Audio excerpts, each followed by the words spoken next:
Josué capítulo 3, eu vou ler do verso 14 ao verso de número 17.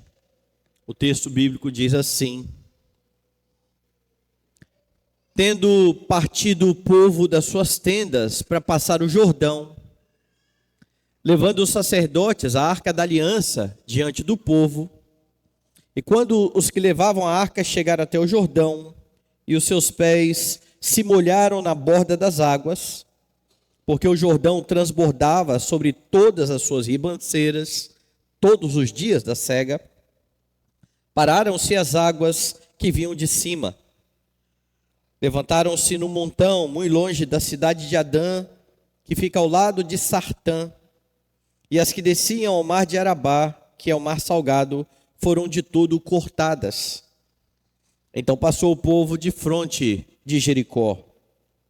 Porém os sacerdotes que levavam a arca da aliança do Senhor pararam firmes no meio do Jordão, e todo Israel passou a pé enxuto, atravessando o Jordão. Oremos. Amado e soberano Deus, nós exaltamos o nome do Senhor, somos gratos porque nos reunimos no dia do Senhor, lembrando que foi neste dia, primeiro dia da semana, o dia da vitória de Cristo sobre a morte. E nos encontramos, ó Deus Santo, como teu povo na tua presença, para exaltar a tua majestade e agradecer a obra de Cristo em nosso favor. Rogamos também ao Senhor nesta manhã, que o Senhor venha, ó Deus Santo, falar ao nosso coração, que o Senhor venha nos instruir por meio da tua palavra bendita, que será pregada. Fala conosco, Senhor, é a nossa oração em nome de Jesus. Amém. Meus irmãos, nós acabamos de cantar: nenhuma força poderá de suas mãos me arrancar, até com ele me encontrar, no seu poder eu estarei. Você confia nisso? Essa é de fato a sua convicção. E essa parece uma pergunta tola quando feita num culto dominical para crentes. Mas deixa eu lembrar a você aqui de uma anedota antiga que dizia o seguinte: uma senhora crente, semanalmente ela ia à igreja, e a igreja ficava do outro lado de uma montanha que ficava na frente da casa dela, e era muito difícil ela chegar à igreja, porque ela tinha que subir o morro e descer o morro, todo domingo.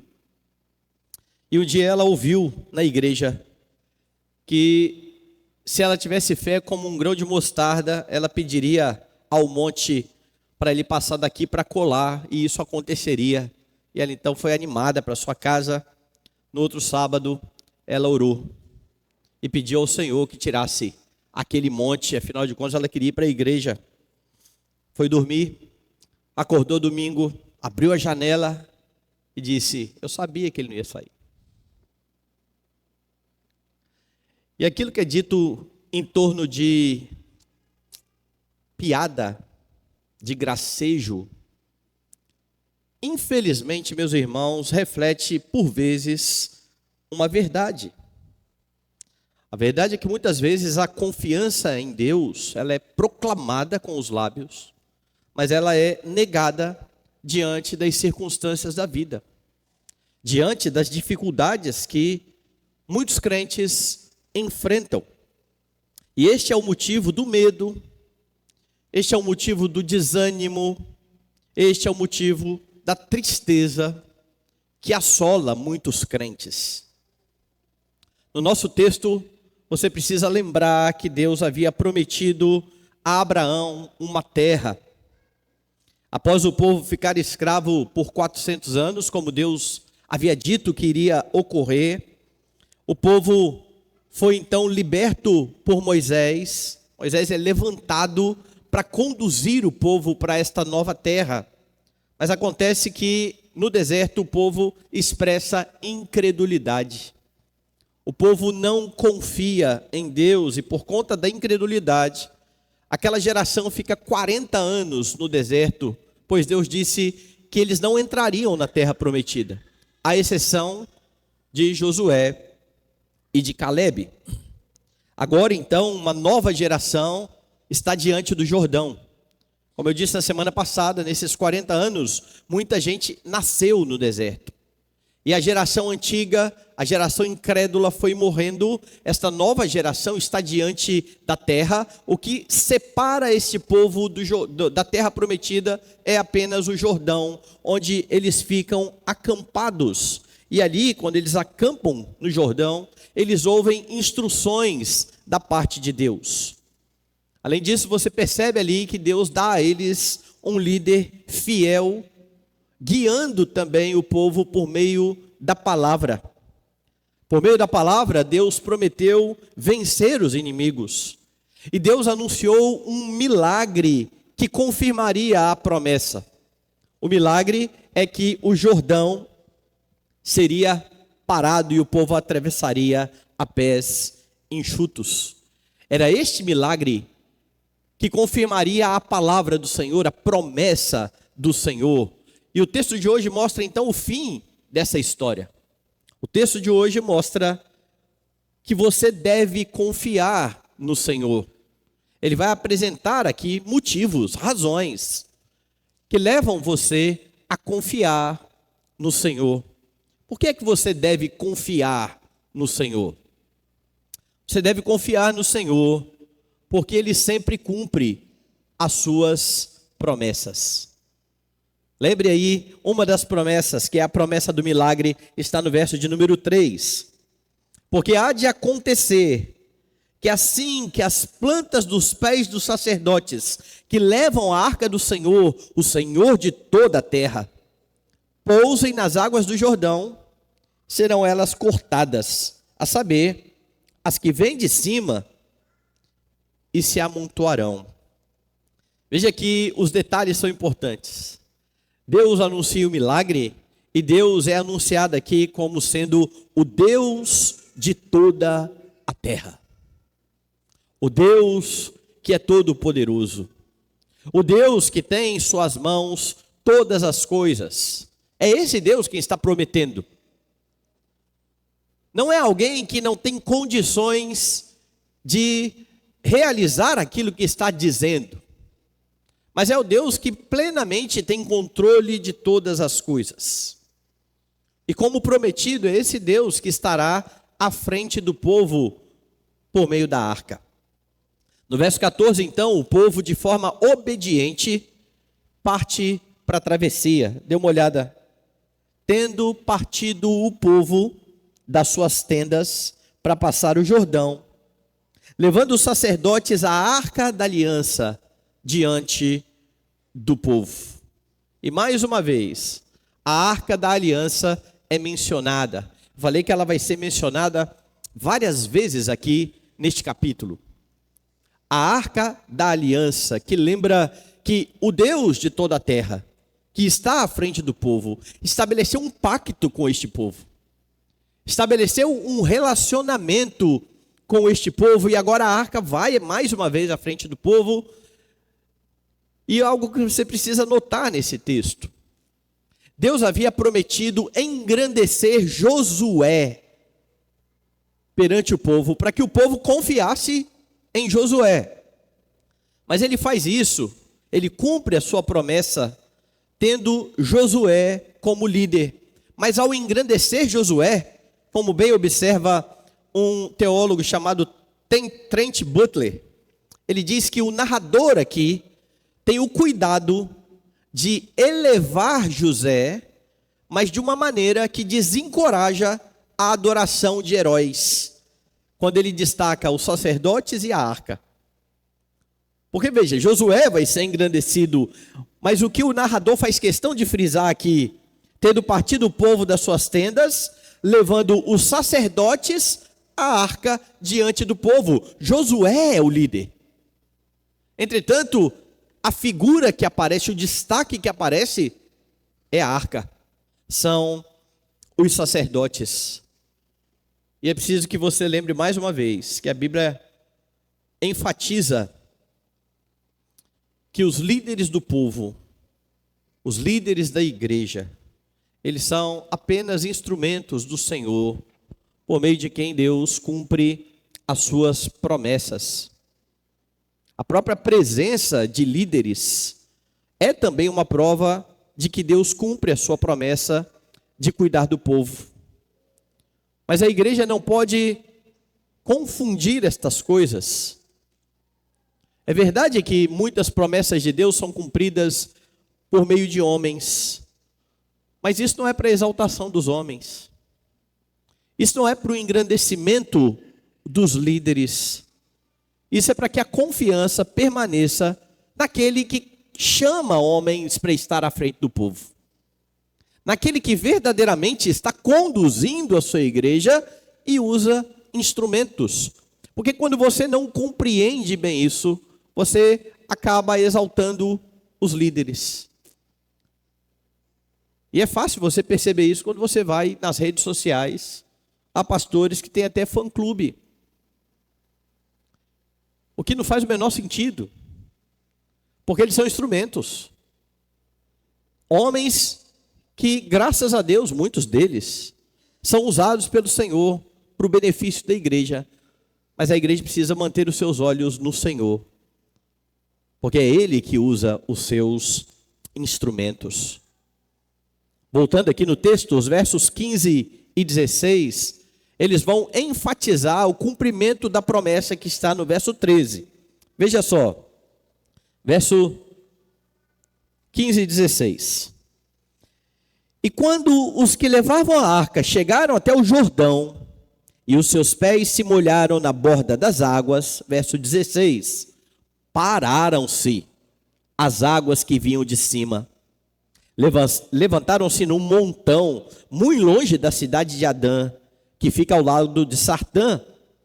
E as que desciam ao mar de Arabá, que é o mar salgado, foram de todo cortadas. Então passou o povo de frente para Jericó.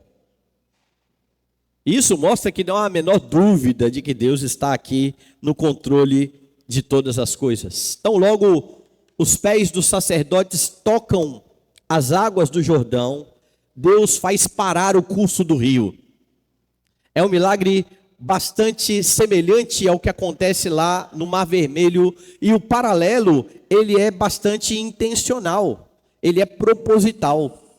Se a antiga geração viu Deus abrir o Mar Vermelho, e então as águas estão de um lado e de outro, e o povo passando a pés enxutos, tendo as águas ao seu lado paradas, agora esta nova geração vê um milagre semelhante.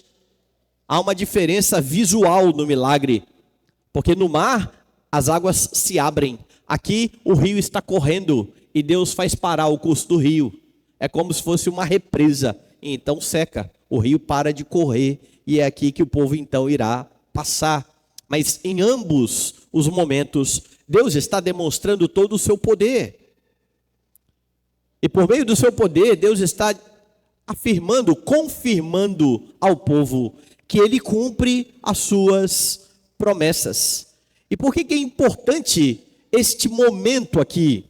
Porque lá atrás, o povo que estava saindo do Egito, depois de estar gemendo na escravidão do Egito, de ser ouvido por Deus, porque Deus lembrou da aliança, na primeira dificuldade que foi o mar, o povo começou a murmurar diante do mar. Quando Moisés falou a Deus, a resposta de Deus é: por que vocês estão clamando a mim?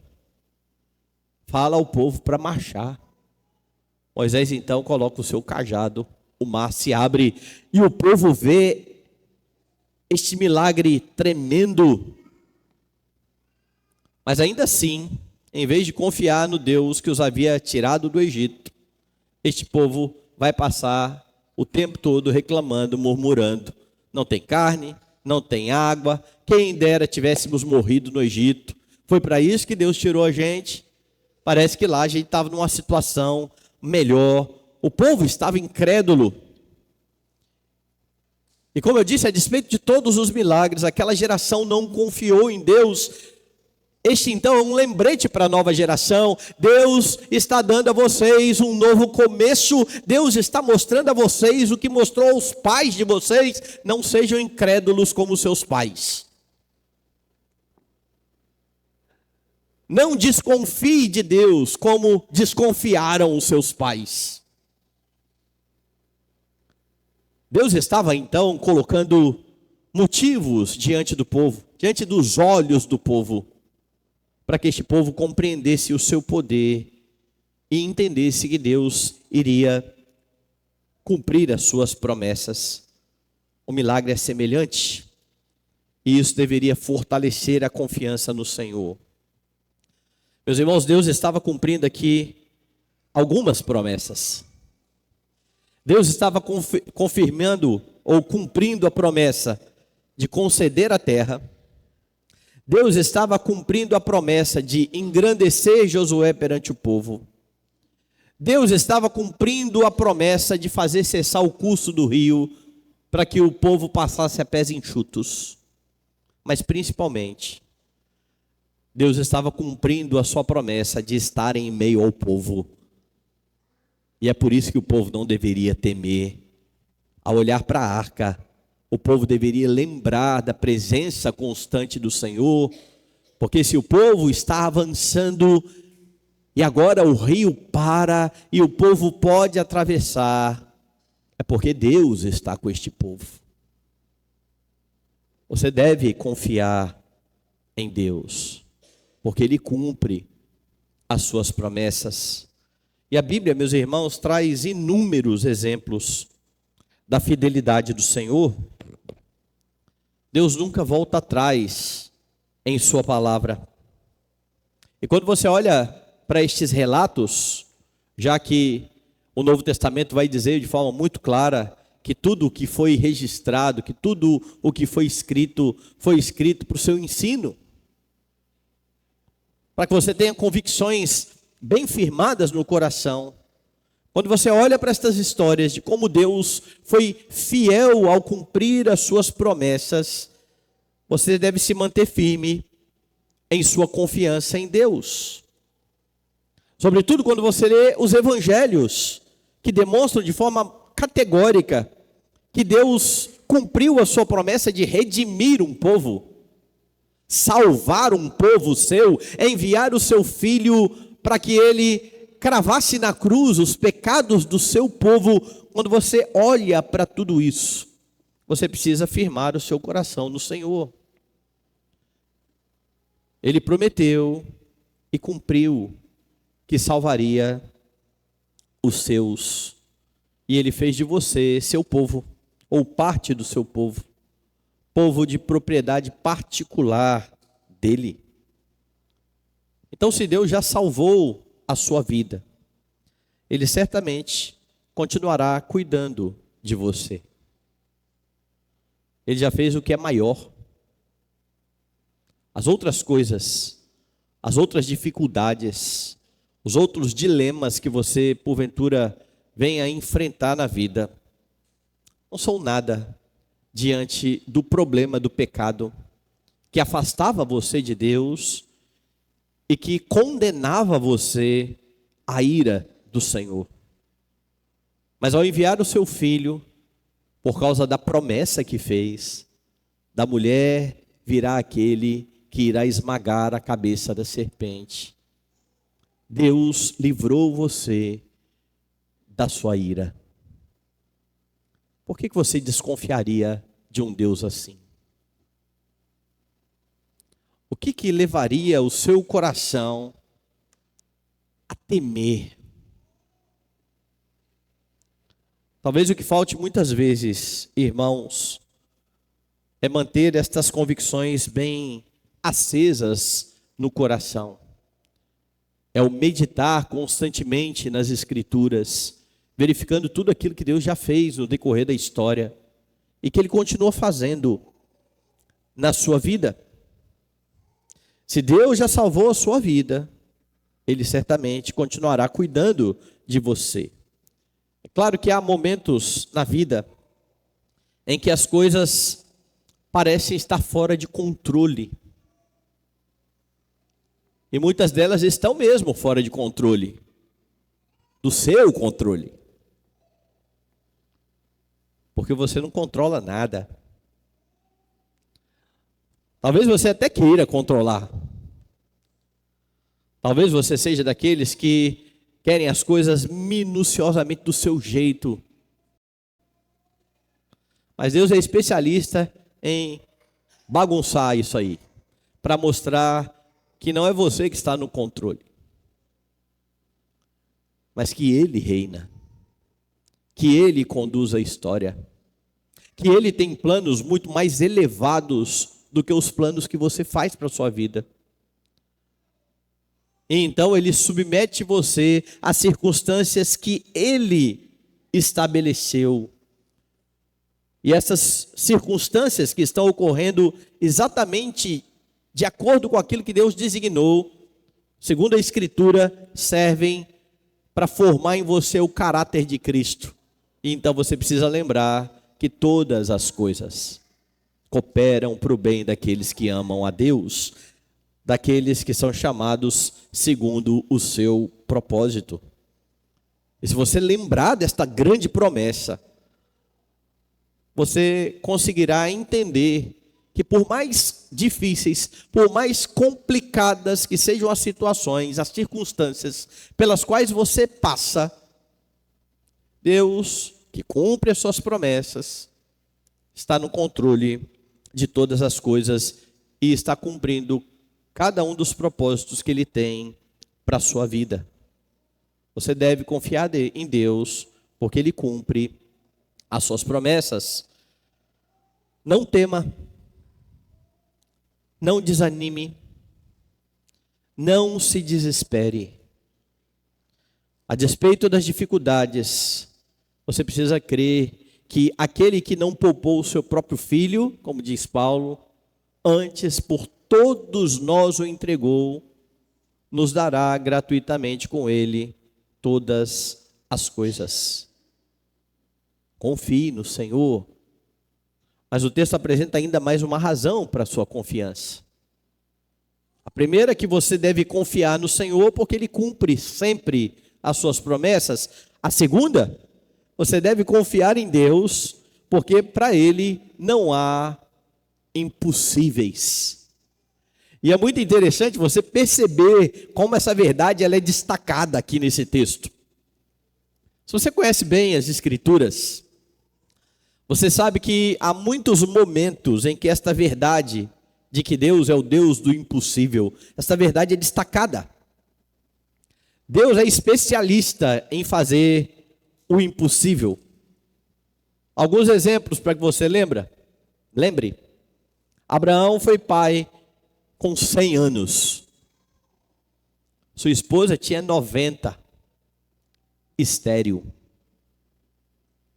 Contra todas as probabilidades. Não havia o que fazer, e é por isso que o Novo Testamento diz que de um já amortecido veio o filho da promessa. 100 anos, uma esposa estéril. Mas há mais. Quando Elias desafiou os sacerdotes de Baal, dizendo, vamos fazer um desafio aqui, vocês acham que Baal é Deus? Bom, se Baal é Deus, vocês têm que servir a Baal. Mas se o Senhor é Deus, vocês têm que servir o Senhor. Vamos fazer aqui um desafio. Vocês vão fazer um altar. E eu vou fazer um altar. E nós vamos clamar a Deus. E o Deus que responder com fogo, esse é o Deus verdadeiro. Então, Elias deixa os profetas de Baal saírem na frente. E eles então preparam o seu altar, o holocausto, e passam tempo gritando e clamando e se cortando e dizendo, Baal, nos ouça Baal, nos responda Baal. Nada ocorre. Então chega a vez de Elias. E Elias complica um pouquinho a história. Porque ele prepara o seu altar e aí ele fala, agora vocês podem encharcar o altar. O altar é com fogo. Era fogo que viria, mas ele manda encharcar de água. O altar, em volta do altar, está tudo encharcado de água. e ele clama a Deus. E o texto vai dizer que fogo vem do céu e consome as pedras, a lenha, o holocausto, e lambeu a água. Ficou tudo sequinho.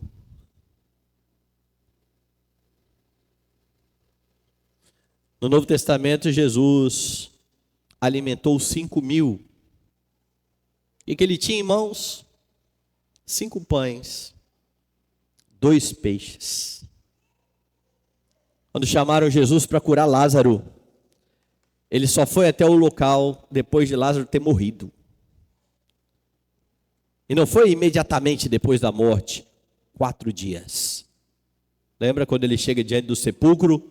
Senhor, já cheira mal, porque já tem 4 dias, não tem o que fazer mais. E uma das coisas que Deus fala para uma das irmãs, eu já disse a você que se você crer, você verá a glória de Deus. A Bíblia traz inúmeros exemplos, mas olhe para o que está entre parênteses aí no verso de número 15 do seu texto. Eu vou ler o texto todo, mas repare o que está entre parênteses. E quando os que levavam a arca chegaram até o Jordão, e os seus pés se molharam na borda das águas, porque o Jordão transbordava sobre todas as suas ribanceiras, todos os dias da cega. Sabe o que o narrador está fazendo aqui? Ele está fazendo questão de frisar, de destacar, que o tempo em que Israel vai atravessar o Jordão era um tempo de cheia, porque havia momentos em que o rio estava mais baixo. Mas ele está falando, não foi num tempo de baixa do rio. Foi no momento em que o rio estava mais alto. Foi no momento em que o rio transbordava. Foi no momento de mais volume das águas. E Deus então fará o povo atravessar a pés enxutos. Mas ele faz no tempo em que isso parecia ainda mais impossível, para que o milagre seja glorioso, para que fique bem categórico, não há impossíveis para Deus. E quando o povo visse isso, deveria manter em seu coração essa convicção. O que Deus não pode fazer? Porque se eles tiverem esta convicção, não haverá medo, não haverá temor, não haverá ansiedade, não haverá preocupações. Afinal de contas, Deus pode tudo. Perceba agora como os sacerdotes estão crendo nessa verdade e confiando em Deus. Verso 17. Porém, os sacerdotes que levavam a arca da aliança do Senhor pararam firmes no meio do Jordão, e todo Israel passou a pé enxuto, atravessando o Jordão. Já viu alguma reportagem, ou você já passou por algum momento em de ver algum perigo? Por exemplo, pessoas sendo resgatadas de um prédio pegando fogo, prestes a ruir, as estruturas estão abaladas, então os bombeiros chegam ali, o povo às vezes chega lá para olhar e fala assim, afasta daqui, porque a qualquer momento esse prédio vai cair, certo? A estrutura está lá, está pegando fogo, você quer ficar longe disso aqui. Pois imagine a cena, Deus faz parar o rio, aqui é uma barreira, você ia querer ficar passeando pelo rio ou correr? Vamos, rápido. O mais natural é isso. Passa logo, até quando vai estar isso aqui? Pois os sacerdotes vão lá e param no meio do rio. E esperam todo o povo passar. E era muito povo atravessando. E os sacerdotes não se moveram. Eles confiam no Deus dos impossíveis. E eles esperam que todo Israel passe o Jordão a pés enxutos. os líderes do povo, eles precisam ser um exemplo de fé para o seu rebanho. A presença confiante dos sacerdotes aqui no meio do rio levava os que seguiam eles à mesma confiança. Eles olhavam para aqueles que estavam à frente do povo e viam homens que confiavam em Deus e seguiam esta liderança. O fato de Deus estar engrandecendo Josué, fazendo milagres sob a liderança de Josué, é para que o povo confiasse em Josué. É por isso que os líderes precisam ser exemplo de piedade, porque quando os líderes da igreja não são exemplo de piedade, você não deve esperar a piedade do povo. Se os líderes da igreja não são exemplo nos compromissos da igreja, como é que o povo vai ser?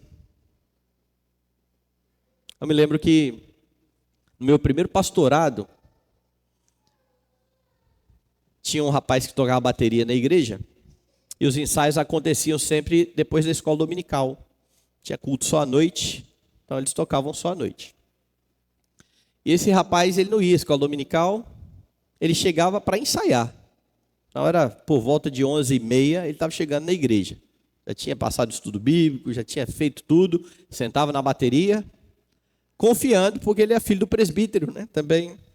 Um dia eu cheguei para ele e falei: ô rapaz, você podia chegar mais cedo, né? Porque tá errado esse negócio aí de ficar chegando só para ensaiar, você não tem compromisso com os trabalhos da igreja, quer vir tocar na igreja.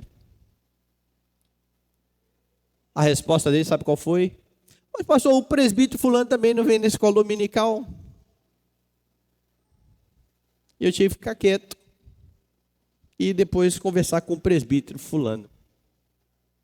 O povo olha os seus líderes. O povo percebe os seus líderes. É claro que o pecado dos líderes não justifica o pecado do povo. Então não se fie nisso pensando assim, então eu estou de boa, porque eu sei que um presbítero, um diácono aí estão vacilando. Não.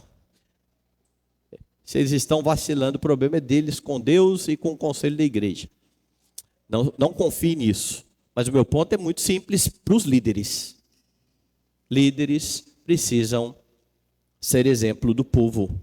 Porque quando eles não são, eles são tropeço para a igreja. Agora, olhando para o texto, você precisa estar também convicto de que Cristo é poderoso para salvar a sua vida. Você precisa confiar nele. Veja, no Novo Testamento, um jovem se achegou a Jesus perguntando o que ele poderia fazer de bom para herdar a vida eterna. E depois que Jesus confrontou aquele jovem rico, que diz o texto, saiu triste porque era dono de muitas riquezas, Jesus fez uma afirmação: é mais fácil passar um camelo pelo fundo de uma agulha do que um rico entrar no reino dos céus. Esse jovem, em vez de confiar em Cristo, confiava em suas riquezas. O problema é que diante da palavra de Cristo, os discípulos ficaram assustados. Abra sua Bíblia em Mateus 19. Por que os discípulos ficaram assustados? Porque alguns entendiam ali a riqueza como sinal da bênção de Deus. E se era mais fácil um camelo passar no fundo de uma agulha do que um rico entrar no reino dos céus, alguém que é abençoado por Deus, o que dizer dos mais pobres? O que dizer daqueles que não eram abastados? Eles estão muito preocupados.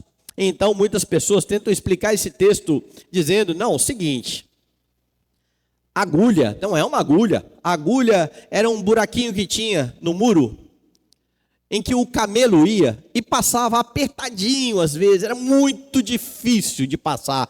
Isso era agulha. Jesus não está falando agulha de costura, isso não tem cabimento.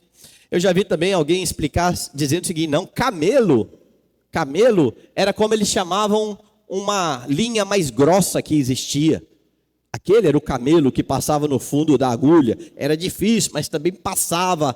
Não, Jesus não está falando de alguma coisa que é difícil, mas passa. Jesus está falando de uma coisa que é impossível.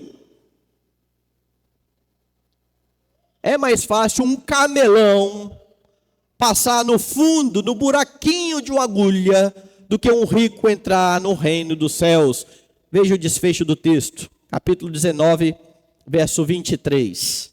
Então disse Jesus aos seus discípulos: em verdade vos digo que um rico dificilmente entrará no reino dos céus. E ainda vos digo que é mais fácil passar um camelo pelo fundo de uma agulha do que entrar um rico no reino de Deus. Ouvindo isto, os discípulos ficaram grandemente maravilhados e disseram: sendo assim, quem pode ser salvo? Veja a resposta.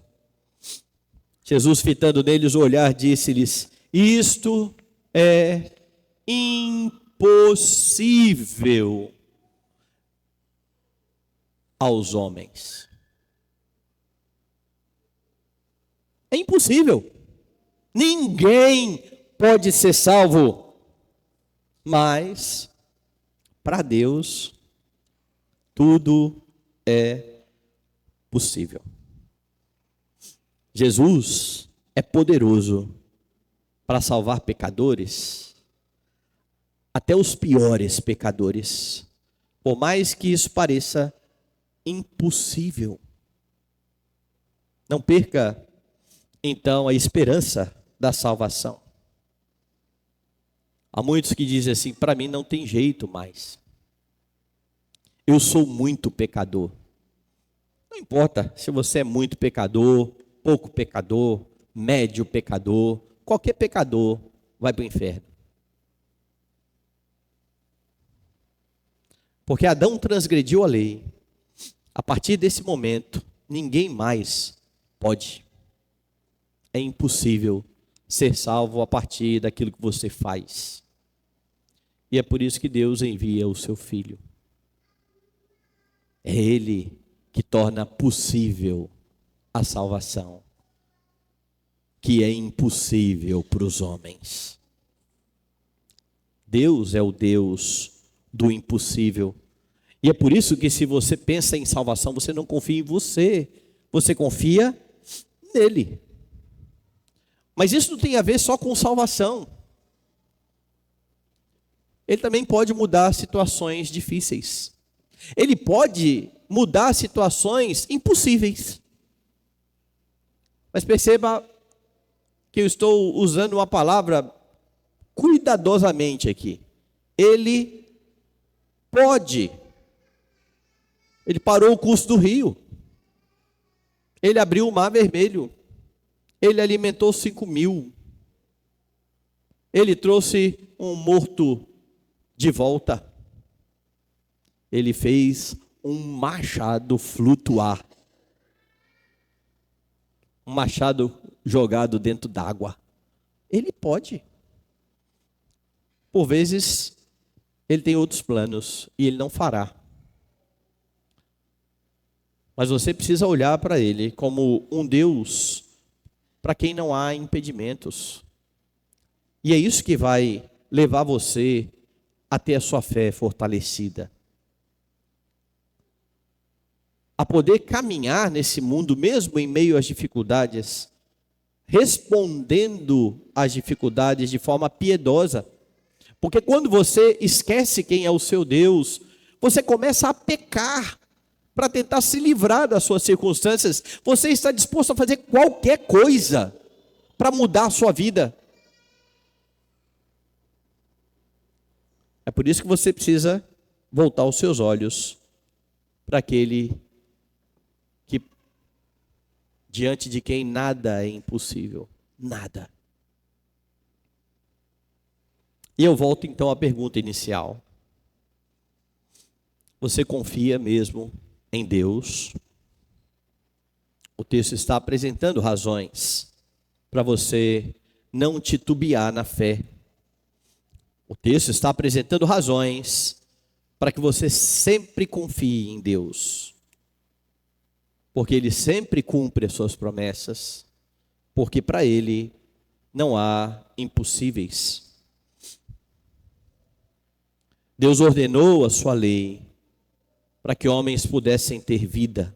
E como eu disse, a partir da queda, não há possibilidade de obediência à lei, é impossível. Mas veja como Paulo falará acerca de Cristo. Romanos, capítulo de número 8.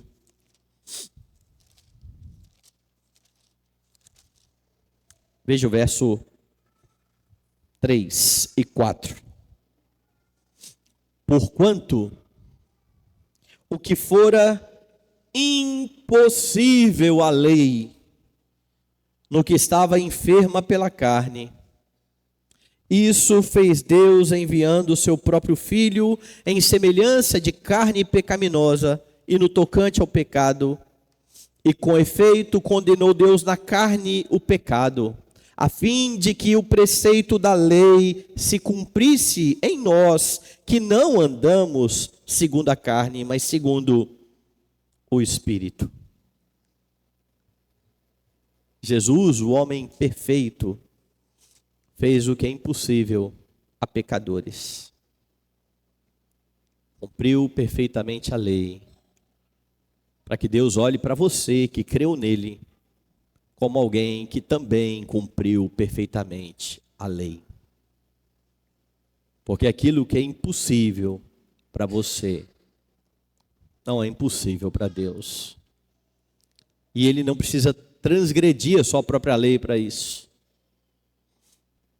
Ele não precisa pecar para isso. Ele envia o seu Filho para condenar em seu Filho o pecado, a fim de justificar a sua vida. E assim, ao mesmo tempo em que Ele é justo por condenar o pecado, Ele é justificador dos que creem e que agora têm a vida eterna.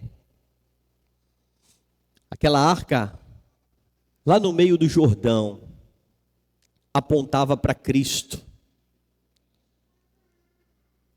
Cristo que governa sobre a natureza para benefício do seu povo. Nos evangelhos há um episódio bastante interessante, que também envolve muita água, águas agitadas. Os discípulos estão no barco, o mar está assolando aquele barco. Os discípulos estão desesperados. Eles reclamam com Jesus: o Senhor não se importa conosco. Jesus, sem falar nada para eles, se levanta e manda emudecer o mar. Só depois disso é que ele pergunta: por que vocês não confiam? Por que vocês não têm fé? Por que vocês são medrosos? Sabe qual a reação final? Quem é este que até o vento e as ondas do mar lhe obedecem?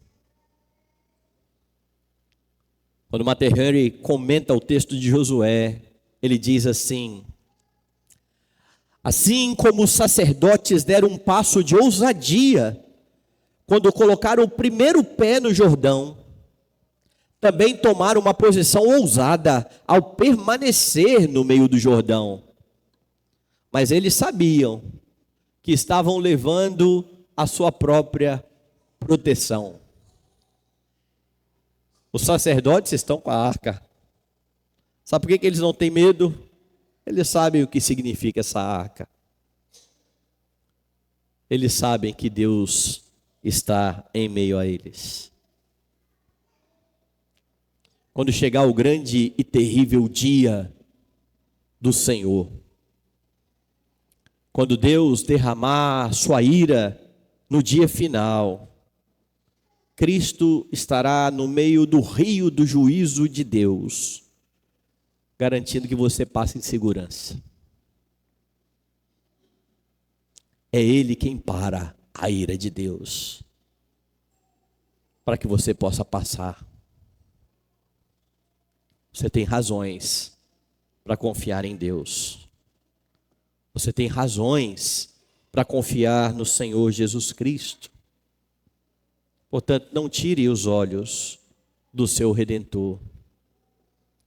Viva cada um dos seus dias com os olhos fitos naquele que já salvou a sua vida, naquele que promete completar a obra até o dia final.